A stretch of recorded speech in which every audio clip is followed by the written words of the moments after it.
Well, David Williams has survived a primary election season filled with potential bombshells to capture the Republican nomination for governor in Kentucky and the right to challenge a Democratic incumbent in November. Now, in the governor's race in western Kentucky, trends were similar to elsewhere in the Commonwealth. Phil Moffitt had a respectable showing, even winning a few counties, but it wasn't enough to pull the upset. Senate President David Williams won the Republican primary for governor with 46% of the vote, while Moffitt got 38%. Bobby Holzclaw was a distant third with 15% of the vote. Overall, Williams won in 87 counties, Moffitt won in 32, Holzclaw won in Jefferson County, where she's county clerk. Moffitt garnered the endorsement of many Tea Party groups and appealed to voters as a political outsider.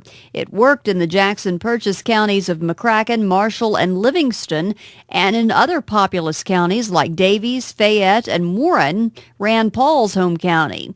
He won those and managed a tie in Callaway County, but the grassroots effort was overcome by a political juggernaut. Williams and his running mate Richie Farmer were the favorites from the moment they announced their run for the ticket. They dominated in fundraising as well. The new nominees will face incumbent Governor Steve Beshear and his running mate Jerry Abramson.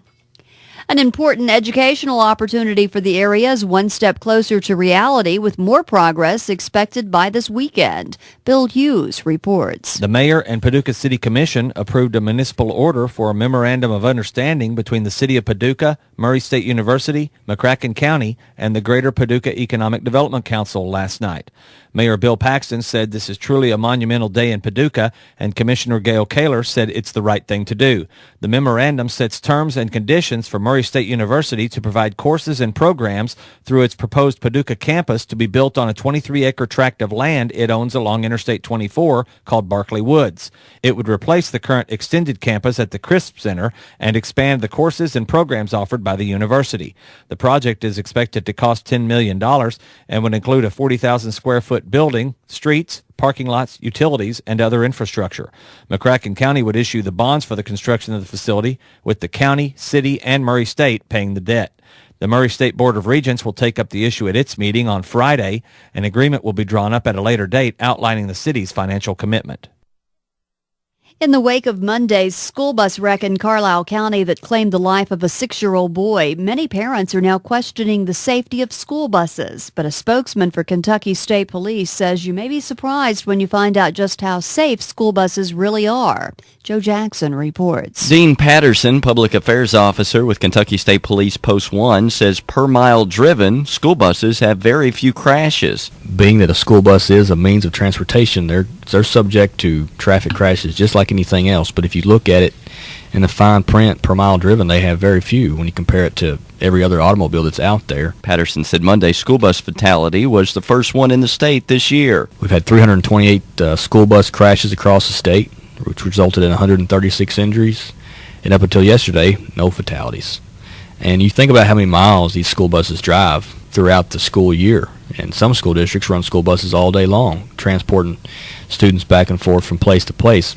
So I would just, I don't want people to lose faith in the safety of school transportation. We've been utilizing school transportation for years and years and years, and occasionally, unfortunately, we have these tragedies that occur, but in the grand scheme of things, it's still a safe means of transportation. Monday's crash left 6-year-old Logan Simpson dead and 17 people injured.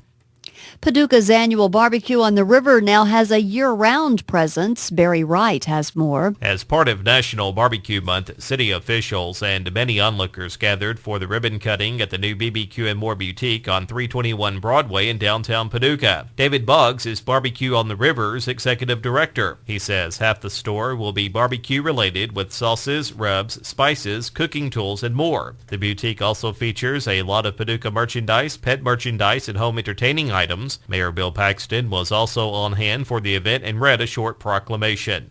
In the office of the mayor, to all to whom these presents shall come, greetings. Know ye that May 2011 is hereby proclaimed to be National Barbecue Month in Paducah, where through Barbecue on the River and the great barbecue restaurants in the area, you can eat some of the best barbecue in the country. The boutique will be open Monday through Saturday from 10 a.m. to 7 p.m. By the way, Barbecue on the River is set to happen September 22nd through the 24th on the riverfront. Well, Murray firefighters are battling a blaze at Ellis Popcorn on Poplar Street in Murray this morning. Our Candy Freeland is there. Donna, we are at the site of Ellis Popcorn. It's in a very industrial part of town. If you're familiar with Murray, the best way to describe it is it's about 1 block behind First Baptist Church. And you can smell the fire all the way to Sycamore Street and that part of town. The fire is it's in force, and the smoke is filling the air. It's a sad thing to see such an enormous fire like this. And the sad part is that Ellis Popcorn has been in Murray for a long time. I spoke with City Administrator Matt Mattingly. Fire Chief Eric Palagrudo is busy at the moment, as you might expect. But Matt Mattingly tells me that obviously the fire is extensive. It's too early to tell if Ellis Popcorn is going to be a complete loss. The fire marshal will have to come out and make that assessment. But it's just a kind of a sad situation here in Murray this morning as smoke fills the air and a well-established business goes up in flames. Thanks, Candy. Quincy Omar Cross, the convicted murderer of Mayfield teenager Jessica Curran, has asked for a new trial. Acting as his own attorney, Cross filed a motion in Graves Circuit Court Monday asking Judge Timothy Stark to set aside the conviction from 2009, according to the Paducah Sun. Cross was sentenced to life without the possibility of parole and is jailed at the Otter Creek Correctional Center in Wheelwright, Kentucky. Cross has maintained his innocence all along and argues that he should be given a new trial because his defense lawyer, failed to adequately defend him. Cross says that public defender Vince Eustace didn't investigate the possibility that others could have killed Curran, that 11 additional people should have been called as witnesses, and that some of the witnesses in the trial lied, and that evidence was lost at the crime scene or during the autopsy. The Marshall County Sheriff's Department's investigating a Monday morning crash that killed a Benton man. Deputies report that around 7 a.m., a vehicle driven by 35-year-old Chris Carruthers of Hardin made a left turn from Commerce Street onto Kentucky 402, pulling into the path of a vehicle driven by 49-year-old Ricky Jones of Benton. Jones was driving a truck, pulling a gooseneck trailer when the accident happened. Jones' truck ran off the left shoulder of the road after being struck and overturned. Marshall County Coroner Mitchell Lee pronounced Jones dead at the scene. A passenger in Jones' vehicle, 43-year-old Ignacio Lozano of Benton, was taken by ambulance to Marshall County Hospital. Carruthers was reportedly not hurt. 2 Paducah residents were arrested over the weekend after more than 20 urns were reported missing from a local cemetery. Police say 36-year-old Timothy Rudolph and 30-year-old Crystal Abernatha were arrested Friday for allegedly trying to sell the urns to local recycling centers.